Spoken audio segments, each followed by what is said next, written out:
राज्याचे ग्रामविकास मंत्री जयकुमार गोरे आणि सातारा जिल्हा बँकेचे संचालक शेखर गोरे यांच्यातील राजकीय संघर्ष संपूर्ण राज्याला परिचित आहे।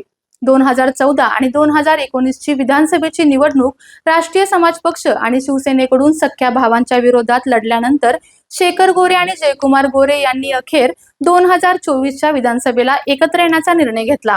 राज्याचे तत्कालीन उपमुख्यमंत्री आणि विद्यमान मुख्यमंत्री देवेंद्र फडणवीस यांनी शेखर गोरे यांना भविष्यात विधिमंडळात काम करण्याची संधी देऊ असे आश्वासन दिल्यानंतर शेखर गोरेंसह कार्यकर्ते कामाला लागले होते। एकमेकांविरोधात लढत असलेले गोरे बंधू एकत्र आल्याने मतदारसंघातही आनंदाचे वातावरण होते। त्यामुळे जयकुमार गोरे यांचा जवळपास 50,000च्या मताधिक्याने विजय झाला। यात शेखर गोरे यांचाही मोठा वाटा आहे। तसं पाहिलं तर सांगली सातारा विधान परिषदेची गतवेळची निवडणूक शेखर गोरेंनी लढवली होती। मोहनराव कदम आणि शेखर गोरे यांच्यात काटेकी टक्कर झाली, परंतु त्यावेळी शेखर गोरे यांना हार पत्करावी लागली। शेखर गोरे यांनी त्यावेळी राष्ट्रवादीतून निवडणूक लढवली होती। राष्ट्रवादीचे संख्याबळ असतानाही काँग्रेसच्या मोहनराव कदम यांचा विजय झाला होता, परंतु तो विजय जातीय समीकरणामुळे झाले असल्याचे आजही जाणकार सांगतात।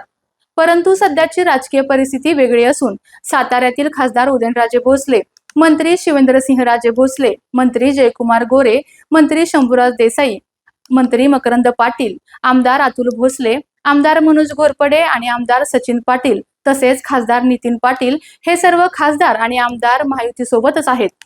तसेच सातारा जिल्ह्यात महायुतीचे संख्याबळ ही अधिक असल्याने भाजपच्या उमेदवाराला विजय सोपा असला तरी मंत्री शंभूराज देसाई आणि मंत्री मकरंद पाटील हे सातारा जिल्हा परिषदेतील गदारोळ विसरले नाहीत।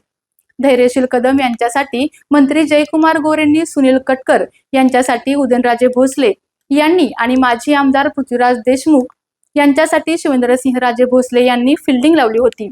या संपूर्ण प्रक्रियेत धैर्यशील कदम यांची लॉटरी लागली, परंतु स्वभावाने आक्रमक आणि सुरुवातीपासूनच विधान परिषदेसाठी इच्छुक असलेले शेखर गोरे मात्र नाराज झाले।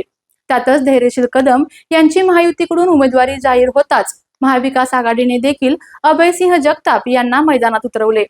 एकंदरीत दोन्ही उमेदवाऱ्या मानखटाव मध्येच दिल्या। या मानखटावचे प्रतिनिधित्व जयकुमार गोरे करत असले तरी शेखर गोरे यांचाही या ठिकाणी मोठा गट आहे। महायुतीचे उमेदवार धैर्यशील कदम मतदारांच्या गाठीभेटी घेत आहेत, तर दुसरीकडे महाविकास आघाडीचे उमेदवार अभयसिंह जगताप यांनी शेखर गोरे भूमिपुत्रासोबत राहतील असे वक्तव्य पत्रकार परिषदेत केल्याने मोठी खळबळ उडालेली आहे।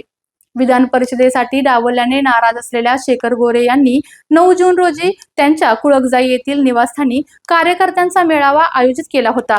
त्या मेळाव्यात शेखर गोरे आपली दिशा ठरवणार होते। त्या मेळाव्यात जयकुमार गोरे हे उपस्थित राहणार असल्याची चर्चा होती, परंतु शेखर गोरे त्या मेळाव्यात वरिष्ठ नेते मंडळीकडून कोणता शब्द घेणार का याकडे लक्ष लागले होते, परंतु आजारी असल्याने मेळावा रद्द करण्यात आला आहे। त्यांना डावलल्याने ते कोणता निर्णय घेतात हे पाहणे औत्सुक्याचे ठरणार आहे।